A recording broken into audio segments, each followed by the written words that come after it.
নমস্কার। The power of astrology Sumanta G Chowdhury আমার এই ইউটিউব চ্যানেলে আপনাদের সবাইকে স্বাগত। আমি শ্রাবণ মাসটাকে যদি খুব ভালো মতন লক্ষ্য করি, তাহলে এই শ্রাবণ মাসে কিন্তু মঙ্গল এবং শুক্রের অবস্থান, শনি, বুধ এবং রাহুর অবস্থান, সবচেয়ে ইম্পর্টেন্ট যেটা যে শুক্র এবং রাহুর অবস্থান, আবার যদি 10th হাউসকে দেখা যায় তাহলেও কিন্তু রাহুর অবস্থান।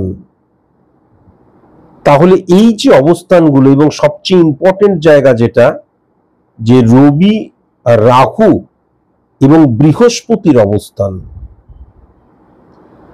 আমরা সাধারণত ভাবি মঙ্গল এবং শুক্রের অবস্থান একত্রে থাকলেই বোধহয় ফাটকা যোগ, আসলে কিন্তু তা নয়। যেমন চন্দ্র, রাহু এবং বৃহস্পতির অবস্থান, চন্দ্র, রাহু এবং মঙ্গলের অবস্থান যদি অত্যন্ত পজিটিভ হয়ে যায় তাহলেও কিন্তু ফাটকা রিলেটেড জায়গাকে দেখা যায়। তাহলে সেই দিক দিয়ে যদি শ্রাবণ মাসটাকে খুব ভালো মতো লক্ষ্য করা যায়, তাহলে আমি শ্রাবণ মাসে কিন্তু 5টা রাশির ফাটকার যোগ প্রবল মাত্রায় আছে সেটা লক্ষ্য করতে পারছি। এটা আমি একদম মেনে নিতে পারি না, তার কারণ ফাটকা রিলেটেড জায়গা এমন একটা জায়গা যে এটা অনেকটা নেশা করার মতন। যখন করছি তখন খুব আরাম, খুব ভালো লাগছে, খুব মেজাজ চলে আসছে, তারপর তার যখন ব্যাড এফেক্ট বা সাইড এফেক্ট যখন শুরু হয় তখন কিন্তু শেষ করে ছাড়ে। এই ক্ষেত্রেও কিন্তু সেটাই আমি লক্ষ্য করতে পারছি। তাই জন্য আগে থেকেই সচেতন করে দেওয়াটা আমার দায়িত্বের মধ্যে পড়ে।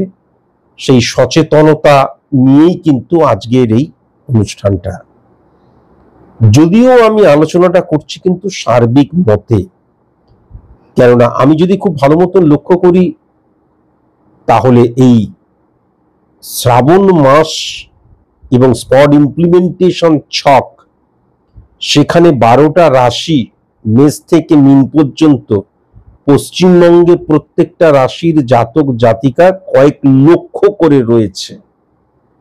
তাহলে তাদের প্রত্যেকের date of birth, time of birth, place of birth কখনোই এক নয়। যখন এক নয় তখন জন্মছক কখনো এক হবে না। যখন জন্মছক এক নয় তখন জন্মছক দ্বারা pure science, pure calculation, pure math দ্বারা যে স্পট ইমপ্লিমেন্টেশন ছক ক্রিয়েট করা হবে সেটাও এক থাকবে না। যখন আমার date of birth, time of birth, place of birth নেই, কালপুরুষ ছকের মধ্যে দিয়ে অর্থাৎ চোখের কর্নিয়া দ্বারা যখন ক্যালকুলেশন করা হচ্ছে, প্রত্যেকটা মানুষ যখন আলাদা, তাহলে তাদের কিন্তু যে কালপুরুষ ছক ক্রিয়েট করে প্রেডিকশন করা হচ্ছে সেটাও আলাদা হবে। সুতরাং আপনার ছকের মধ্যে ফাটকা রিলেটেড জায়গাটা কি রয়েছে? আপনার ছকের মধ্যে কি রিয়েল, সঠিকভাবে লিগেলি ইনকাম করার জায়গাটা রয়েছে? সেটাকে আপনি হোল্ড করতে পারছেন কি? মানে অর্থটা, ইনকাম, সেটা ওয়েস্ট হয়ে যাচ্ছে না তো? বা অর্থ ইনকামের জন্য আপনার যে দৃষ্টিভঙ্গি বা প্রফেশনালিজম সেটা সঠিকভাবে ইমপ্লিমেন্ট করছেন তো? এইগুলো না জানার জন্য স্পেসিফিক ভাবে কিন্তু প্রেডিকশন করাটা ভীষণ প্রয়োজন। কাজে আপনারা একদম সুনির্দিষ্টভাবে নিজের প্রেডিকশনটি করার জন্য অবশ্যই কোনো সায়েন্টিফিক অ্যাস্ট্রোলজারের কাছে অবশ্যই যাবেন। সায়েন্টিফিক অ্যাস্ট্রোলজার কিন্তু যিনি কিন্তু কখনোই জন্মছক দ্বারা প্রেডিকশন করেন না। Date of birth, time of birth, place of birth দ্বারা ক্রিয়েট করা হয় জন্মছক। এবার জন্মছক দ্বারা ক্রিয়েট করা হয় স্পট ইমপ্লিমেন্টেশন ছক। একজন সায়েন্টিফিক অ্যাস্ট্রোলজার সবসময় কিন্তু স্পট ইমপ্লিমেন্টেশন ছকটা ক্রিয়েট করতে জানেন। যদি আমার date of birth, time of birth, place of birth না থাকে, তাহলে হাত দেখা, হোরা পদ্ধতি, এইগুলো কিন্তু কোনো অ্যাস্ট্রোলজি সাবজেক্টের মধ্যেই পড়ে না, অন্য কোনো সাবজেক্ট হলেও হতে পারে। সংখ্যাতত্ত্ব পার্ট অফ অ্যাস্ট্রোলজি। সংখ্যা মানে অ্যাস্ট্রোলজিক্যাল প্রেডিকশনের জন্য কিন্তু সংখ্যাতত্ত্বকে ব্যবহার করা হয় না। সংখ্যাতত্ত্ব হচ্ছে যখন অ্যাস্ট্রোলজিক্যাল ক্যালকুলেশন ক্রিয়েট করা হয়, তখন কিন্তু সেই ক্যালকুলেশন, ভাইব্রেশন, পার্সেন্টেজ, যেমন ক্যালকুলেটিভ প্ল্যানেট রাহু এবং কেতুকে ব্যবহার করা হয়, সেরকম ভাবেই কিন্তু সংখ্যাতত্ত্বকে ব্যবহার করা হয়। 5%, 10%, 15% ম্যাক্সিমাম। কিন্তু সংখ্যাতত্ত্ব দ্বারা কখনো কোনো প্রেডিকশন করা কিন্তু সম্ভব নয়। এটা কিন্তু মাথায় রাখার প্রয়োজন আছে। এবার যদি কখনো বলেন যে স্যার আপনার কাছে যাব, আসতেই পারেন, কিন্তু আপনি যদি পলিটিক্সের সাথে যুক্ত হন তাহলে কখনো আমার কাছে আসবেন না। আপনি যদি সেলিব্রিটি হন তাহলে কখনো আমার কাছে আসবেন না। আপনার হাতে যদি জেমস্টোন পরা থাকে, জেমস্টোনকে যদি আপনি রেমিডি বলে বিশ্বাস করেন তাহলে কখনো আসবেন না। আর কেবলমাত্র 1500 টাকাটা জোগাড় করে তারপরে এবার স্যারের কাছে একটু জেনে আসি, আসবেন না। যারা মারাত্মক সিরিয়াস তারা আমার কাছে আসবেন। চেম্বারে মারাত্মক ভিড়, অথচ সবাই দেখা যাচ্ছে জাস্ট এমনি জানার জন্য এসছি। অনেকে তো আসে, আচ্ছা লটারির যোগ আছে কি, তার জন্য আমি নই। আমি এত চিপ নই, আমি এত ঠুনকো নই, আমি এত হালকা নই। আমার চেম্বারে একজন মানুষ আসুক, কিন্তু সঠিক আসুক। আমি আমার নেগেটিভিটিটাকে ফাইন্ড আউট করতে এসেছি, নেগেটিভিটিটাকে আমি শুনবো, তার উৎসস্থলটা, এবং আমি যেভাবেই হোক, বাই হোক বাই ক্রুক, ঘটি বাটি বিক্রি করে হলেও সেই নেগেটিভিটিটাকে আমি অফ করবো। কেননা গ্রহের নেগেটিভিটিকে কখনো পুষিয়ে রাখতে নেই, বলে দিলাম। এরপরেও ভুল করেও কিন্তু কখনো আমার কাছে এমনি একবার এলাম চেকিং করতে কখনো আসবেন না। প্রথম আমি শ্রাবণ মাসে যদি খুব ভালো মতন লক্ষ্য করি, তাহলে সবচেয়ে ফাটকার জায়গা যেটা লক্ষ্য করা যাচ্ছে সেটা হচ্ছে রাহু এবং বুধের অবস্থান। আচ্ছা, রাহু এবং বুধ মানেটা কি? বুধ মানে হচ্ছে বুদ্ধি, বুধ মানে হচ্ছে যুক্তি, বুধ মানে হচ্ছে ব্রেন ওয়ার্ক। সেখানে যখন রাহু বসে থাকে, রাহু মানে ইলিউশন, আবেগ, ইমোশন। তাহলে আমার ভেতরে যে বুদ্ধিটা রয়েছে, আমার ভেতরে যে যুক্তিটা রয়েছে, আমার ভেতরে যে বোধটা রয়েছে, আমার ভেতরে যে মগজকে ব্যবহার করার কৌশলটা রয়েছে, আমার সেই ভেতরে যখন ইমোশন, ইলিউশন, আবেগ দ্বারা পরিপূর্ণ হয়ে যায় ভেতরটা, তখন কি হয়ে যায়? তখন আমি শটে শটটাং সফল হওয়ার জন্য, বা অনেক সময় আমি ইল্লিগাল কোনো কাজকর্ম করছি, বা দেখা যাচ্ছে অনেক সময় কিন্তু যে সফলতাটা চাইছি তার উপযুক্ত আমি হচ্ছি না, কিন্তু আমি অদ্ভুত কিছু যুক্তি খাড়া করছি। আমি কিন্তু যুক্তি বা বুদ্ধিকে ইমপ্লিমেন্ট করছি, অদ্ভুত যুক্তিকে খাড়া করছি। কোনো একটা জায়গায় কঠোর কঠিন পরিশ্রম করতে হবে যদি আমার যে লক্ষ্য সেটাকে যদি অ্যাচিভ করতে হয়। কঠোর কঠিন পরিশ্রম করে কয়জন কি হয়েছে, কুলি মুচি মেথর এরা কি সব কোটিপতি হয়ে গেছে? হয় না। দেখা গেল আমি এই যুক্তিতে চলে গেলাম, অথচ সেই জায়গাটাই কিন্তু পরিশ্রম, দৈহিক পরিশ্রমের প্রয়োজন ছিল। আবার অনেক সময় কিন্তু আমি যুক্তিতে চলে আসি, আরে পৃথিবীতে লাকি সবকিছু, ভাগ্যে যখন থাকবে সেটা অটোমেটিকলি তোমার কাছে ছুটে আসবে, তোমাকে যেতে হবে না। অদ্ভুত অদ্ভুত লজিক আমি নিজেই কিন্তু আবিষ্কার করব। এবং সবচেয়ে বড় কথা, রাহু এবং বুধের যে অবস্থান 1 2 3 4 5 6 7 1 2 3 4 5 6 7 8 নাম্বার ঘরকেও হিট করছে। তাহলে মনে রাখা দরকার আছে 8 নাম্বার ঘরে কিন্তু বুধ অত্যন্ত পাওয়ারফুল হয়ে যায়, কিন্তু যখন আমি কেবল পার্টিকুলার বুধকে দেখব তখনই পাওয়ারফুল হয়ে যায়। কিন্তু এই ক্ষেত্রে যখনই আমি আমার অবস্থান দেখব, আমার ভাবটাকে দেখব, আমার ঘরটাকে দেখব এবং রাহুর সাথে তার একত্রীকরণ দেখব, তখন কিন্তু 8 নাম্বার ঘরটা পজিটিভ নয়। তাহলে 8 নাম্বার ঘর দ্বারা কি বোঝা যায়? Silent killer. নেগেটিভ, একদম মারক স্থান, নেগেটিভ স্থান এবং সাইলেন্ট কিলার আস্তে আস্তে আস্তে আস্তে তোমাকে ধ্বংস করে দিচ্ছে। তাহলে আমি নিজে বুঝতে পারছি না, কিন্তু আমি একজন ভালো, দেখা যাচ্ছে আমার ভালো বুদ্ধি রয়েছে, শিক্ষা রয়েছে, যোগ্যতা রয়েছে, কায়িক পরিশ্রম করব কি, আমি কি মুচি মেথড নাকি, আমি ব্রেন ওয়ার্ক করব, অথচ ব্রেন ওয়ার্কের সাথে শারীরিক পরিশ্রমটা করলেই আমি সফল হতে পারছিলাম। কিন্তু আমি বুঝতে পারছি না, ওই যে ধীরে ধীরে ধীরে ধীরে আমাকে বিফলতার দিকে নিয়ে চলে আসছে। যখন বুঝতে পারছি তখন কুইট করে দিচ্ছি, তখন হাত তুলে দিচ্ছি, গিভ আপ। এই জায়গাটা কিন্তু লক্ষ্য করা যাচ্ছে।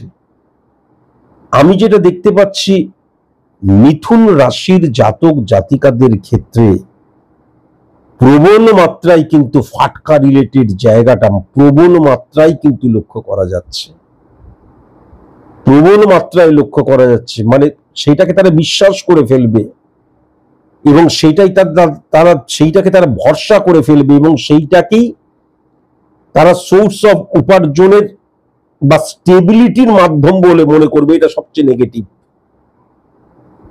মানে আমি বেশ দিন আনা দিন খাওয়া আমার মোটামুটি চলে যাচ্ছে, এভরিথিং সব ঠিক আছে, হঠাৎ করে দেখা গেল যে আমি, কেউ একজন আমাকে বলল যে দূর মাস গেলে পরে 20, 30, 40, এ তো মুচিমাতার চন্ডাল, সবাই তো এখানে সবাই কামাতে পারে, এই টাকাটা ওইখানে ইনভেস্ট করে দাও, তাহলেই দেখবে। এই যে ভুল ভুল মানুষকে বিশ্বাস করলাম, ভুল ভাবে নিজেকে ইমপ্লিমেন্ট করলাম এবং দেখা গেল ইমপ্লিমেন্ট করে আমি চটজলদি একটা কিছু টাকাও পেয়ে গেলাম, তাতে আমার বিশ্বাসটা আরো গভীর হলো, কিন্তু এটা কিন্তু ফর এভারের জন্য যে নয় সেটা বুঝলাম না। আমি ডিটেলিং করে দিলাম এবং কেন ফাটকা রিলেটেড জায়গাটাকে নেগেটিভ বলা হয় সেটাও কিন্তু আমি বুঝিয়ে দিলাম।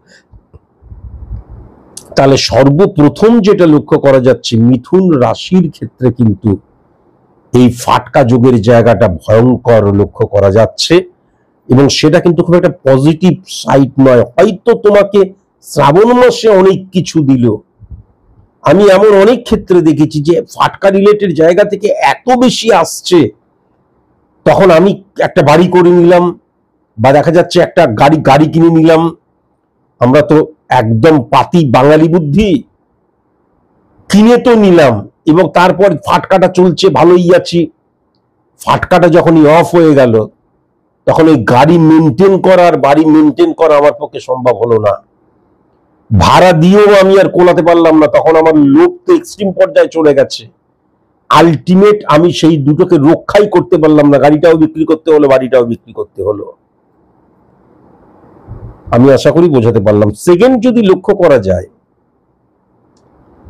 তাহলে ঠিক বুধের ঘরেই কিন্তু আমি যেটা দেখতে পাচ্ছি, 2:1% মধ্যে দিয়ে এবং 2:1% মধ্যে দিয়ে সূর্য হিট করছে, আর বুধের যে ঘর 2:1% মধ্যে দিয়ে শুক্রের ঘরে বুধ বসে রয়েছে, সেটা হচ্ছে কন্যা রাশির ক্ষেত্রে।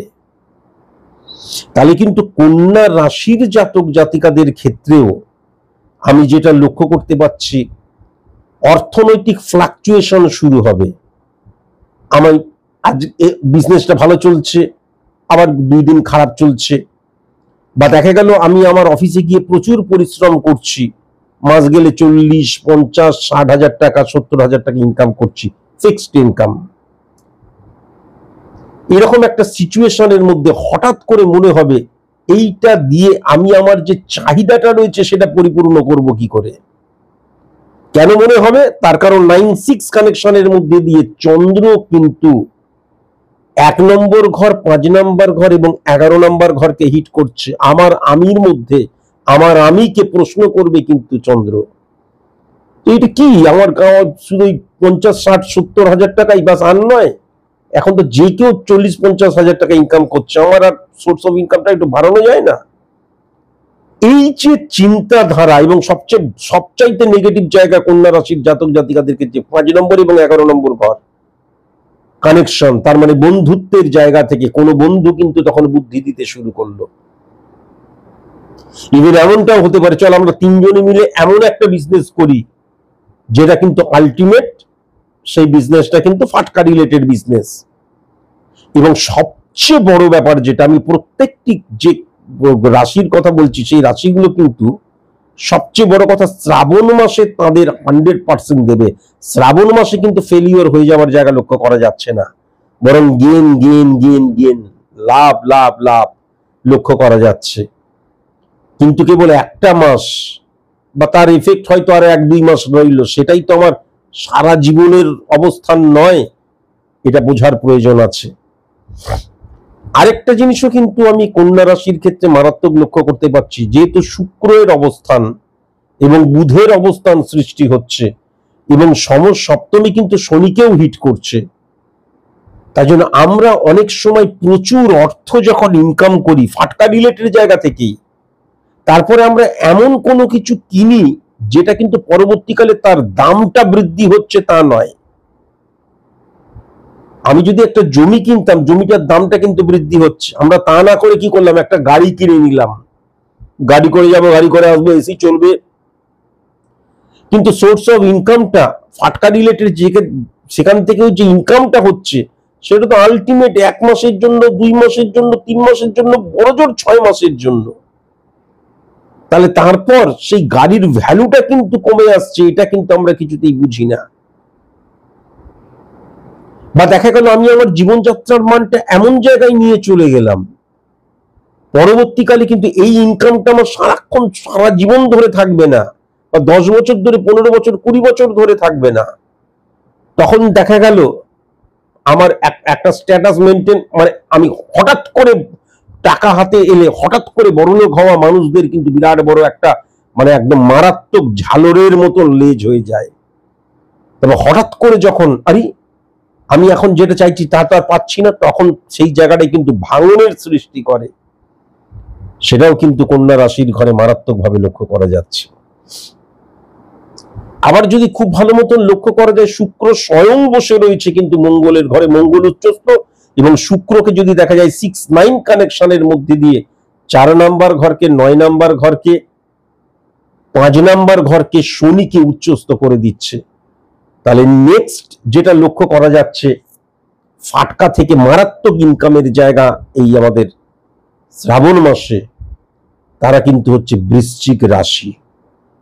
বৃশ্চিক রাশির ক্ষেত্রেও কিন্তু মারাত্মক রকমের ইনকামের জায়গা লক্ষ্য করা যাচ্ছে। একটা প্রবলেম কিন্তু বৃশ্চিক রাশির ক্ষেত্রে লক্ষ্য করা যাচ্ছে, সেটা হচ্ছে শুক্র 6-9 কানেকশন, রাহু কানেকশন ক্রিয়েট করছে। শুক্রকে যদি 4:11 কানেকশন দেখে রাহু কানেকশন ক্রিয়েট করে 5 নাম্বার ঘরকে হিট করছে। তাহলে আমি যেটা দেখতে পাচ্ছি, আমি একটু আগেই একটা আলোচনা করছিলাম ইনকামের জায়গা থেকে, তাহলে বৃশ্চিক রাশির জাতক জাতিকাদের ক্ষেত্রে আমি যেটা দেখতে পাচ্ছি, প্রচুর ইনকামের জায়গা, প্রচুর ইনকাম। দেখা গেল মানে 10 দিন, 15 দিন, 20 দিন যেতে না যেতেই সেই ইনকামটাকে আমি শেষ করে ফেললাম। এবং চন্দ্র মারাত্মকভাবে নেগেটিভ ইনফ্লুয়েন্স ক্রিয়েট করছে রাহু এবং শনি দ্বারা। তাহলে আমার মনের মধ্যে এমন চলে আসবে, দেখা গেল আমি যে লাইফস্টাইল বা যেভাবে নিজেকে ইমপ্লিমেন্ট করছি, বেকার বেকার অর্থ খরচ করছি, সবচাইতে দামি জামা কিনছি, একটা দারুণ মোবাইল কিনছি যার কোনো ভ্যালু নেই, যেটাকে আমি পরবর্তীকালে ব্যবহার করে আমি আরো সফলতাকে কিন্তু ত্বরান্বিত করতে পারবো, সেই জায়গাটা লক্ষ্য করা যাচ্ছে না। বা দেখা গেল হঠাৎ করে ছুটি পেলাম, আমি দেখা গেল বিদেশ ঘুরতে চলে গেলাম, আমার এখন বিদেশ ঘুরতে যাওয়ার মতন সেই স্টেবিলিটির জায়গাটাই নেই।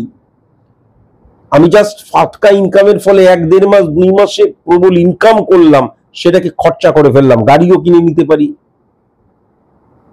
তার চাইতে এইগুলো না করে যদি আমি একটা অর্নামেন্টস কিনতাম তাও তো ঠিক ছিল, কিন্তু সেটাও করব না। তখন অদ্ভুত অদ্ভুত আমার চাহিদা বৃদ্ধি পাবে, এটাও কিন্তু লক্ষ্য করা যাচ্ছে। আবার সেই সঙ্গে এটাও কিন্তু লক্ষ্য করা যাচ্ছে, বৃশ্চিক রাশির জাতক জাতিকাদের ক্ষেত্রে ঋণ করার জায়গাটাও মারাত্মকভাবে লক্ষ্য করা যাচ্ছে। আমি দেখা যাচ্ছে আমার প্রচুর ইনকাম, তার সাথে ঋণ করছি। এবার ওই যে বললাম, এটা সার্বিক মতে আলোচনা করছি, কেন করছি, কিসের জন্য করছি, কেন করতে হবে ঋণ এত টাকা থাকা সত্ত্বেও, এই এভরিথিং কিন্তু একমাত্র একদম পার্সোনাল প্রেডিকশন যদি করা যায় তাহলেই কিন্তু জানা সম্ভব। তাহলে মিথুন রাশি, কন্যা রাশি এবং বৃশ্চিক রাশির জায়গায় ফাটকা রিলেটেড জায়গা মারাত্মক। ফাটকা রিলেটেড জায়গা মারাত্মক, কিন্তু সেখান থেকে খুব একটা নেগেটিভিটি আসছে না। তার কারণ ফাটকার জায়গাটাও যেমন আছে, সেরকম আমার যে এমনি অর্থ আসার জায়গাটাও আসছে, এবং একাধিক উপায়ও কিন্তু এমনি অর্থ আসবে সেটাও লক্ষ্য করা যাচ্ছে। সেটা কিন্তু তুলা রাশির ক্ষেত্রে আমি ইনকামের কথা বলতে গিয়ে বা অর্থনৈতিক জায়গায় বলতে গিয়ে বারবার ধরে বলেছিলাম। হ্যাঁ, অত্যন্ত পজিটিভ জায়গা কিন্তু তুলা রাশির ক্ষেত্রে। ফাটকাটাকে কিন্তু তারা ব্যবহারও করতে পারবে, ব্যবহার করলে পরে আরো ভালো হয়, কেননা কেবল ফাটকার উপর নির্ভরশীল থাকবে না। তেমন আমি যদি মিথুন রাশি, আমি যদি কন্যা রাশি, আমি যদি বৃশ্চিক রাশি এবং আমি যদি তুলা রাশিটাকে ট্যালি করি, তাহলে তুলা রাশি এই তিনটে রাশির চাইতে অনেক ফার বেটার, এটাও কিন্তু লক্ষ্য করা যাচ্ছে। এবং সে কিন্তু সমসপ্তমে, আমি যদি খুব ভালো মতন সূর্য এবং বুধের অবস্থান দেখি, বুধাদিত্য যোগ, এবং সমসপ্তমে কেতুকেও হিট করছে, তাহলে এই যে ফাটকা রিলেটেড জায়গা, তার সাথে কিন্তু তার সোর্স অফ ইনকামটা আরো অনেক জায়গা থেকে থাকবে, সেটা তাকে স্যাটিসফাই করবে, এটা কিন্তু লক্ষ্য করা যাচ্ছে। এরপর যদি খুব ভালো মতো লক্ষ্য করা যায় বৃহস্পতির অবস্থান, তাহলে বৃহস্পতি 6369 কানেকশনের মধ্যে দিয়ে চন্দ্র দ্বারা এবং উচ্চস্থ শনি দ্বারা কিন্তু 11 নম্বর ঘরকে হিট করছে। তাহলে মীন রাশির জাতক জাতিকাদের ক্ষেত্রেও কিন্তু ফাটকা রিলেটেড জায়গাটা মারাত্মক লক্ষ্য করা যাচ্ছে। এখানে একটা সমস্যা হবে, আমার ভেতরের যে জ্ঞান রয়েছে সেটাকে আমি ইমপ্লিমেন্ট করছি ফর সাকসেস, অ্যাচিভ সাকসেস, বৃহস্পতি দ্বারা বোঝা যায়, এটা বহুবার বলেছি। কিন্তু এই ক্ষেত্রে যেটা দেখা যাচ্ছে যে এই মীন রাশির জাতক জাতিকাদের ক্ষেত্রে আমার সফলতা, আমার স্টেবিলিটি, আমার অর্থ ইনকাম দেখা যাচ্ছে অন্য কারোর দ্বারা আসছে।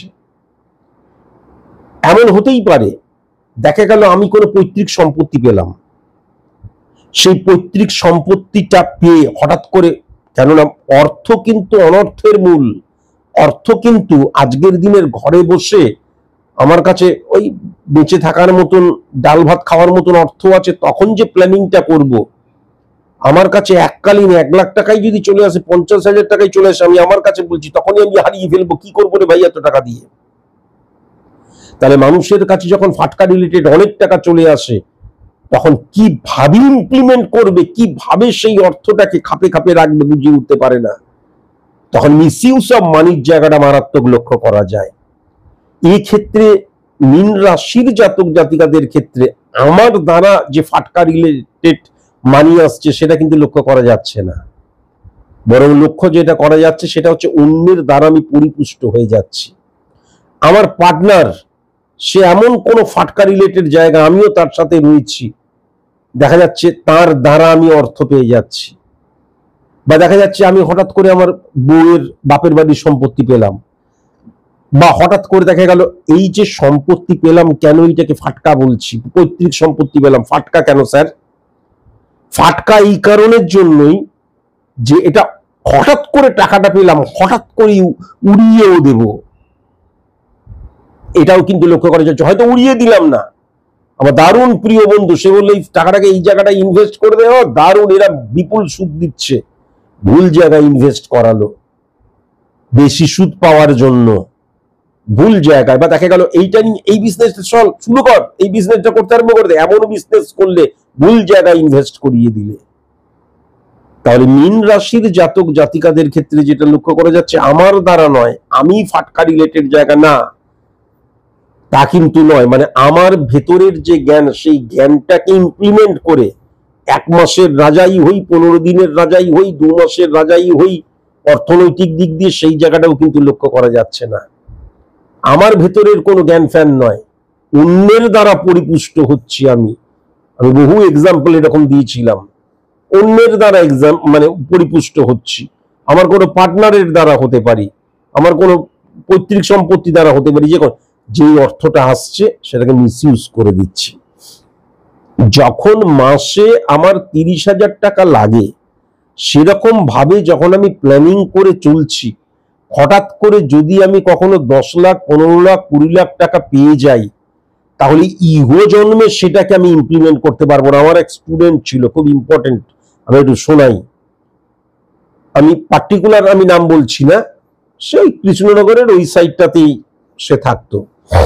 সে আমার কাছে এসেছিল, সে আমার কাছে এসে প্রেডিকশন করালো। প্রেডিকশন করিয়ে সম্ভবত তাদের বাড়ির রাস্তা দিয়ে, এরকম রাস্তা দিয়ে সামনে দিয়ে যে ওই জায়গাটা সরকারের লাগতো। আমি সঠিক মতন স্টোরিটা এই মুহূর্তে মনে নেই, কারণ হাজার হাজার লক্ষ লক্ষ স্টুডেন্ট আসে। যাই হোক, মধ্য কথা যে কোনো কারণে ওই জায়গাটা লাগবে, তার বিনিময়ে কিন্তু অর্থ সে পাবে, এরকম একটা সিচুয়েশন আর কি। এটা এইদিক ওইদিকে একটু হতে পারে। তো যাই হোক, সে আমার কাছে এলো, আমি কি পাবো, এই পাবো সেই পাবো। আমি বললাম ডেফিনিট পাবি, হ্যান ত্যান। তো তারপরে বেশ কিছুদিন গেছে, পাচ্ছি না। তার খুব টানাপোড়েন অকস্মাৎ সে কিন্তু প্রায় মানে কি বলবো 10 লাখের উপর টাকা পেয়েছিল। আমি পার্টিকুলার সঠিক মতন জানি না, জানলেও বলতাম না, কিন্তু অনেক টাকা পেয়েছিল। সে কি করলো, সেই টাকাটা পাওয়ার পরেই ফার্স্ট সেটা হচ্ছে আলটিমেট, সে দেখা গেল 4-5টা গাড়ি কিনে নিল, গাড়ির বিজনেস করব। এবারে গাড়ি কিনে ফিনে এমন ভাবে দেখালো, তার মানে আমি বিশাল একটা মানে এখন হাই লেভেলের এক বিজনেসম্যান। তৎক্ষণাৎই বিবাহ করে নিল। এটা কিন্তু আজ থেকে প্রায় 2-2.5 বছর আগের ঘটনা হবে সম্ভবত। আজকের দিনে সে আবার কিন্তু নিঃস্ব। এই যে মানুষ এত বলে না যে আরো অর্থ নিয়ে আসে, আমি অর্থ পেলে পরে দেখিয়ে দিতাম। 140 কোটি মানুষকে এই যে টোটাল যে অর্থ আছে, সেই অর্থটা সরকার নিয়ে নিক বা প্রশাসন নিয়ে প্রত্যেককে সমপরিমাণ, 140 কোটি মানুষকে সমপরিমাণ অর্থ দিক। চ্যালেঞ্জ করলাম 3 থেকে 4 বছরের মধ্যে, ম্যাক্সিমাম 5 বছর, 5 বছরও যাবে না, দেখবেন আবার আম্বানি হয়ে গেছে, আবার রামশ্যাম যদুমধু, যেমন দিন আনা দিন খাওয়া সেরকম হয়ে গেছে। তার কারণ অর্থকে ব্যবহার করা, অর্থকে সঠিক তার ভ্যালুটা বোঝা, এবং তার জন্য success is the maximum utilization of ability that you have. আমার মধ্যে সেই এবিলিটিটা আছে কিনা সেটাই কিন্তু নির্ভর করে কেবল অর্থ। আমার কত স্টুডেন্টকে দেখলাম অর্থ লাস্টে ভিখারি হয়ে গেছে। এরকম অবস্থা, ভিখারি হয়ে স্যার এবার বাঁচান। যেমন গল্পটাই বললাম, সে যে টাকাটা পেলো, টাকাটাকে প্রথমে ফিক্সড করে নর্মালি, আরে আমি প্রথমে 3-4 মাস প্ল্যানিং করি, বা যদি প্ল্যানিং নাও করি, প্রথমে ওইটা হয়ে যাওয়ার পর এবার স্যারের কাছে এলাম, স্যার এইবার আমি কিভাবে এগোবো আপনি একটু বলে দিন। বলে দেওয়া যেত। আমি যেহেতু গাড়ি চালাতে যাই, 4-5টা গাড়ি কিনে নিলাম, 4-5টা গাড়ি কিনে ফটো দিয়ে মেয়েদেরকে আকর্ষণ করিয়ে বিবাহ করে নিলাম। ও হ্যাঁ, এটাও বলতে ভুলে গেছি, তার কিন্তু ডিভোর্সও হয়ে গেছে, বউ ছেড়ে চলে গেছে। তাহলে এই লোক দেখানো প্রবণতাটা চলে আসে। মনেদি আর পাতি, এই দুজনের মধ্যে কিন্তু এখানেই পার্থক্য। কেমন? তাহলে 5টা যেটা আমি লক্ষ্য করতে পারছি, প্রথম সেটা হচ্ছে মিথুন রাশির ক্ষেত্রে ফাটকা রিলেটেড জায়গাটা অত্যন্ত পজিটিভ। দ্বিতীয় কিন্তু কন্যা রাশির ক্ষেত্রে ফাটকা রিলেটেড জায়গাটা অত্যন্ত পজিটিভ। তারপরে কিন্তু বৃশ্চিক রাশির ক্ষেত্রে ফাটকা রিলেটেড জায়গাটা অত্যন্ত পজিটিভ। তারপরে কিন্তু তুলা রাশির ক্ষেত্রে ফাটকা রিলেটেড জায়গাটা অত্যন্ত পজিটিভ। মানে অত্যন্ত পরিমাণে রয়েছে আর কি। পজিটিভ বলতে খুব ভালো তা বলছি না, কিন্তু তুলার ক্ষেত্রে একমাত্র ভালো। আর এইমাত্র যেটা বললাম যে মীনের ক্ষেত্রেও কিন্তু এই ফাটকা রিলেটেড জায়গাটা অত্যন্ত ইনক্রিজ হবে শ্রাবণ মাসে। আজকের মতন এইটুকুই, নমস্কার।